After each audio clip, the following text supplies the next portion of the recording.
জুলাই আন্দোলনের অভ্যুত্থানের মধ্য দিয়ে বা বিপ্লবের মধ্য দিয়ে বাংলাদেশ যেটা অর্জন করেছে সেটা হচ্ছে বাংলাদেশ তার সার্বভৌমত্বকে টেক ব্যাক করেছে, যে সার্বভৌমত্ব তার হাত থেকে চলে গেছে।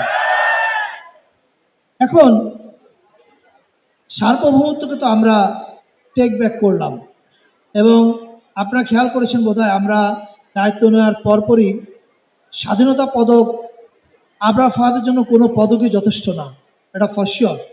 বাট স্টিল আমরা স্বাধীনতা পদকে আবরার ফাহাদকে কেন ভূষিত করেছি, এটাও কিন্তু আমাদের একটা পলিটিক্যাল স্টেটমেন্ট ছিল।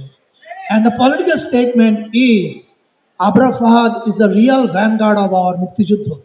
আমরা যে বারবার মুক্তিযুদ্ধের পক্ষ এবং বিপক্ষ বলি, এটা বলার সময় ভুলে যায় আসলে পক্ষ শক্তি কে। আবরার ফাহাদ হচ্ছে মুক্তিযুদ্ধের পক্ষ শক্তি, আর যারা আবরার ফাহাদকে মেরে ফেলেছে তারা মুক্তিযুদ্ধের বিপক্ষ শক্তি।